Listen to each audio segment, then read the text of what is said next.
What's up? Today I want to cover 3 misconceptions about library music.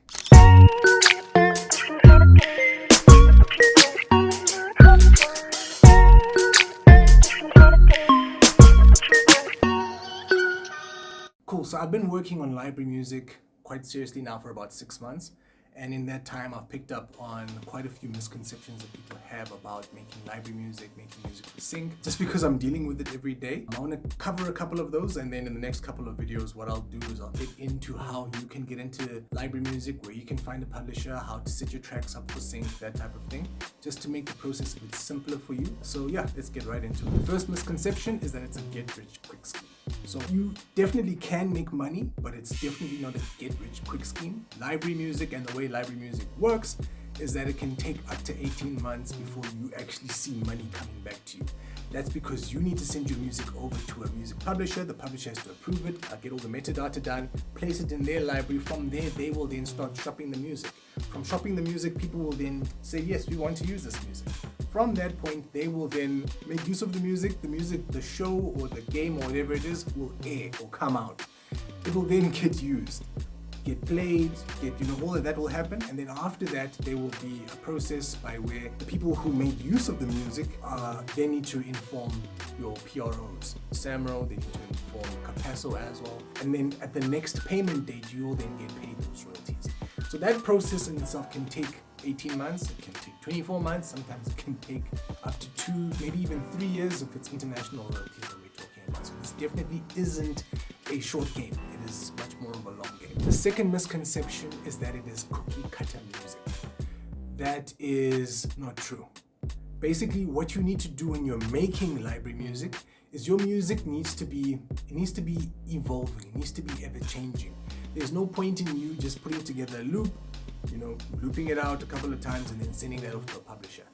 It's not an interesting piece of music. Your music actually has to be interesting. There has to be swells, there have to be peaks and valleys. Things need to happen in your track so that it makes it interesting for someone who's trying to put something together for a TV show or an advert or a game or a film, that they're able to cut up what you've given them so that it sounds interesting and usable.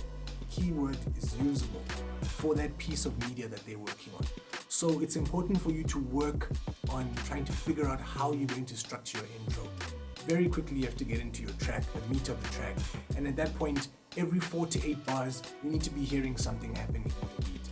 There have to be evolutions, bringing in new sounds, taking old sounds out, bringing in new counter melodies, making it sound interesting so that your listener doesn't get bored. Imagine what it would sound like if you were playing a game and you just heard this repetitive music playing in the background the entire time. It would get irritating, you wouldn't want to play that game, or you would just switch the sound off. The last misconception is that this is easy. It's not easy, it's very simple. Making music for library is very, very simple, but it is not easy in that you have to be very consistent. You have to ensure that whenever you're sending music out, that you label everything correctly. There is a bit of an art to the admin when it comes to sending music over to a music publisher. They want it in a specific way. I work with a few publishers and each one wants it in a different format. So I just need to remember and then just conform to what it is that they want. There definitely is a need for a catalog of music. They're not necessarily all looking to license one song at a time. They will want a body of work from you, unless they're working on a collaboration album with multiple composers, in which case it's a different story.